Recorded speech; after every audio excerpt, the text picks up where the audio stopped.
ರಾಜ್ಯ ಕಂಡಂತಹ ಅತಿದೊಡ್ಡ ಲೈಂಗಿಕ ದೌರ್ಜನ್ಯದ ಹಗರಣದ ವಿಚಾರದಲ್ಲಿ ಎಸ್ಐಟಿ ಅಧಿಕಾರಿಗಳು ಈಗಾಗಲೇ ತನಿಖೆ ಶುರು ಮಾಡಿರೋದ್ರ ಬಗ್ಗೆ ನಾವು ಮಾಹಿತಿ ಕೊಡ್ತಾ ಇದ್ವಿ. ಇನ್ನೊಂದು ಕಡೆಗೆ ಪ್ರಜ್ವಲ್ ರೇವಣ್ಣಗೆ ಸಂಬಂಧಿಸಿದ್ದು ಎನ್ನಲಾದಂತಹ 2 ಪೆನ್ ಡ್ರೈವ್ಗಳನ್ನು ಎಫ್ಎಸ್ಎಲ್ಗೆ ಕಳಿಸೋದಕ್ಕೆ ತೀರ್ಮಾನ ಕೂಡ ಆಯಿತು. ಎಫ್ಎಸ್ಎಲ್ಗೆ ಕಳಿಸಲಾಗಿದೆ. ಈಗಾಗಲೇ ಎಸ್ಐಟಿ ಅಧಿಕಾರಿಗಳು 40 GB ಪೆನ್ ಡ್ರೈವ್ ಅನ್ನು ವಶಕ್ಕೆ ಪಡ್ಕೊಂಡಿದ್ದು 38 GBಯ ಒಂದು ಪೆನ್ ಡ್ರೈವ್ ಜೊತೆಗೆ 8 GBಯ ಮತ್ತೊಂದು ಪೆನ್ ಡ್ರೈವ್ ಸೀಸ್ ಮಾಡಿದ್ದಾರೆ. 40 GBಯ ಪೆನ್ ಡ್ರೈವ್ ಅಲ್ಲಿರೋದು ಅಸಲಿ ವಿಡಿಯೋನ ಅಥವಾ ಮಾರ್ಫ್ ಮಾಡಿ ವಿಡಿಯೋವನ್ನು ಹರಿಬಿಡಲಾಗಿದೆಯಾ ಅನ್ನೋದನ್ನು ತಿಳ್ಕೊಳ್ಳೋದಕ್ಕೆ ಈ ಪೆನ್ ಡ್ರೈವ್ ಅನ್ನು ಎಫ್ಎಸ್ಎಲ್ಗೆ ರವಾನೆ ಮಾಡಲಾಗಿರೋದು ಗೊತ್ತಾಗ್ತದೆ. ರಿಪೋರ್ಟ್ಗೋಸ್ಕರ ವೆಯ್ಟ್ ಮಾಡ್ತಾ ಇದ್ದಾರೆ. ಸೊ ಎಫ್ಎಸ್ಎಲ್ನಲ್ಲಿ ಫಸ್ಟು ಇಡೀ ವಿಡಿಯೋದ ಒರಿಜಿನಾಲಿಟಿ ಬಗ್ಗೆ ಚೆಕ್ ಮಾಡ್ತಾರೆ.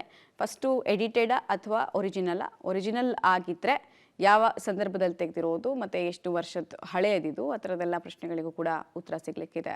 ಎಫ್ಎಸ್ಎಲ್ ಅಧಿಕಾರಿಗಳು ಫಸ್ಟ್ ಪ್ರಯಾರಿಟಿ ಇಟ್ಕೊಂಡಿರೋದೇ ಈ ಕಂಪ್ಲೀಟ್ ಆಗಿ ಪೆನ್ ಡ್ರೈವ್ನಲ್ಲಿ ಇರುವಂತಹ ಅಷ್ಟು ಅಂಶಗಳು ಒರಿಜಿನಲ್ ಅಂತ ಗೊತ್ತಾದರೆ ಯಾವಾಗ ಯಾರ ಇನ್ವಾಲ್ವ್ಮೆಂಟು ಎಷ್ಟು ಜನ ಇದ್ದರು, ಆಮೇಲೆ ಇದರ ಸಿಂಡಿಕೇಟ್ ಯಾವ ರೀತಿ ಇದೆ ಅನ್ನೋದರ ಟೆಕ್ನಿಕಲ್ ಎವಿಡೆನ್ಸ್ ಕಲೆಕ್ಟ್ ಮಾಡೋದಕ್ಕೂ ಕೂಡ ಬಹಳ ಉಪಯೋಗ ಆಗುತ್ತೆ. ಆಮೇಲೆ ಇಂಥ ಲೈಂಗಿಕ ದೌರ್ಜನ್ಯದ ಕೇಸ್ನಲ್ಲಿ ಪ್ರೂಫ್ ಆಫ್ ಬರ್ಡನ್ ಅನ್ನು ಒದಗಿಸಬೇಕಾಗಿರೋದು ಕಂಪ್ಲೇಂಟ್ನ ಜವಾಬ್ದಾರಿ ಕೂಡ ಆಗಿರುತ್ತೆ. ಹಾಗೆ ಯಾರು ಮೊದಲು ಈ ಪ್ರಕರಣದ ಬಗ್ಗೆ ಧ್ವನಿ ಎತ್ತಾರೆ ಅವರು ಕೂಡ ಕೊಡಬೇಕಾಗುತ್ತೆ. ಸೊ ಆಲ್ರೆಡಿ ಪೆನ್ ಡ್ರೈವ್ ಇರೋದ್ರಿಂದ ಈ ಪೆನ್ ಡ್ರೈವೇ ಒರಿಜಿನಲ್ ಅಥವಾ ಒರಿಜಿನಲ್ ಡೇಟಾ ಇರುವಂತಹ ಪೆನ್ ಡ್ರೈವ್ ಬೇರೆ ಇದೆಯಾ ಮತ್ತು ಪೆನ್ ಡ್ರೈವ್ನಲ್ಲಿರುವಂತಹ ಡೇಟಾದಲ್ಲಿ ಯಾವುದಾದ್ರೂ ಅಂಶಗಳನ್ನು ಎಡಿಟ್ ಮಾಡಿದರೆ ಎಲ್ಲಿ ಮಾಡಿದ್ದಾರೆ, ಜೊತೆಗೆ ಮಾರ್ಫ್ ಮಾಡಲಾಗಿದೆಯಾ ಅಂತೆಲ್ಲ ಚೆಕ್ ಮಾಡೋದಕ್ಕೆ ಅಂತ ಹೇಳಿ ಎಫ್ಎಸ್ಎಲ್ ಅಧಿಕಾರಿಗೆ ಕಳಿಸಲಾಗಿದೆ. ಇನ್ನೇನು ಎಫ್ಎಸ್ಎಲ್ ಅಧಿಕಾರಿಗಳಿಂದ ಸಮಗ್ರ ಪರಿಶೀಲನೆ ನಂತರ ವರದಿ ಬರುತ್ತೆ. ವರದಿ ಬಂದ ಬಳಿಕ ಮತ್ತಷ್ಟು ತನಿಖೆ ಪ್ರಗತಿಗೊಳ್ಳೋದು ಕೂಡ ಸ್ಪಷ್ಟವಾಗ್ತಾ ಇದೆ. ಒಟ್ಟಿನಲ್ಲಿ ಪ್ರಜ್ವಲ್ ರೇವಣ್ಣಗೆ ಹಾಗೂ ಈ ರೀತಿ ಹೆಣ್ಮಕ್ಳ ಮರ್ಯಾದೆ ತೆಗೆದವರಿಗೆ ಕಾನೂನಿನ ಕುಣಿಕೆ